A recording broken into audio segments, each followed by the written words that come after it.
Go ahead. So this is what we call the book mobile.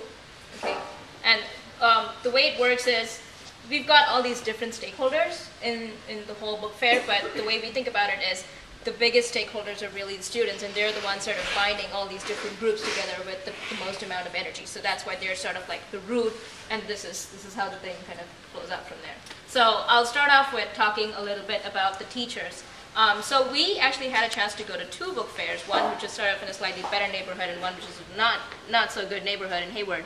So we got some compare and contrast to do.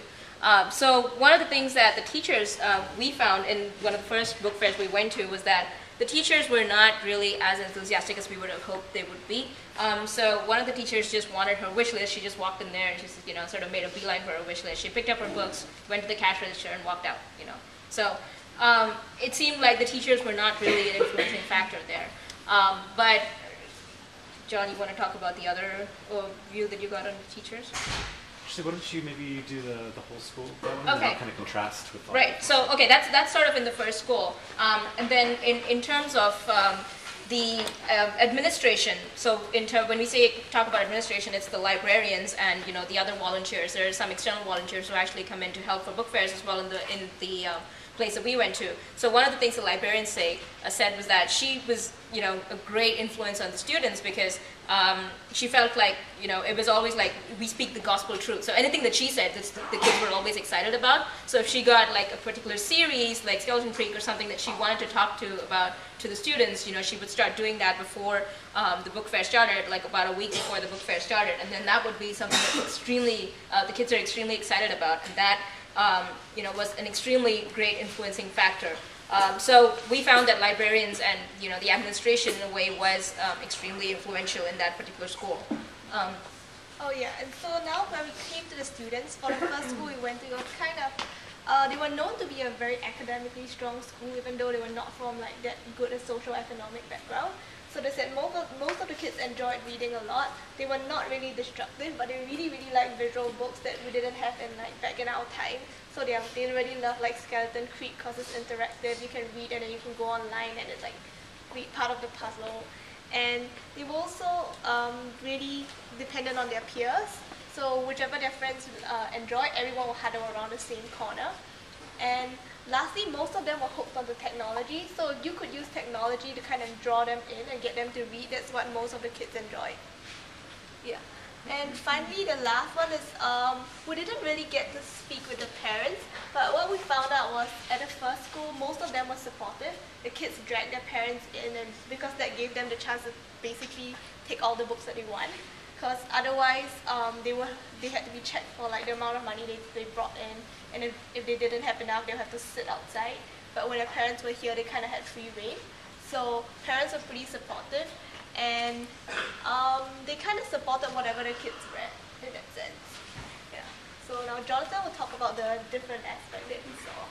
Yes, so I visited a little bit different school. You guys may remember Danae from our panel discussion. It sounded like she was kind of having a hard time in a socioeconomically not quite as privileged area. So I kind of wanted to see firsthand exactly what she was experiencing. First of all, she's really struggling with a lack of enthusiasm from the parent side. She's really a one-man show, a ringleader. She basically set up the whole thing on her own, purchased all the supplies, which she's not reimbursed for because the school doesn't really have the budget to pay for it. A bit overwhelmed by the process, but actually still pretty positive, all things considered. As far as the students go, she mentioned this a bit in our panel discussion, but the fact that they are a bit destructive towards the material. During a break between students coming in waves to visit the book fair, another teacher came in and peeked in, and I just sort of casually mentioned, like, so what's on your wish list? She's like, well, what's a wish list? And Danae started explaining it. She said, it's a way for you kids to purchase your books. She's like, well, no, I don't want new books in my classroom because the kids are just going to draw on it and then I'll start crying. She felt like it would be something that would be kind of hard for her to deal with, to get these new materials only to have them destroyed in front of her. There were definitely some kids that were into it. I think for being there for about 45 minutes, I watched maybe 6 or 7 books purchased. A lot of kids were at least engaged in looking around, but they were doing the lottery. She had 4 or 5 student volunteers with little Hawaiian leis, marking them as the student volunteers, handing out raffle tickets for students to win a free book. A student came up to me, saw me with a pen taking notes, asked if he could use my pen to sign his raffle ticket, and I asked him if he was excited about winning a book, and he said, "No, I'm just going to fuck around and put my name on it." You know, like he was just kind of, you know, there was. This was like 7th, 8th grade, so it's middle school. This is Cesar Chavez Middle. So it was definitely an interesting contrast from what I heard about their school experience being like. A bit of exasperation from the teacher side, for sure. And then we've also, in addition to speaking with the books, with people at the book fair, I spoke with a librarian at the Palo Alto Children's Library, just to get a sense. She does a lot of events where they getting kids excited about reading, things like that. And I thought a quote that really stood out from her was that, you know, actually do judge a book by its cover, because flashy things, things that are visually engaging really get the students' attention.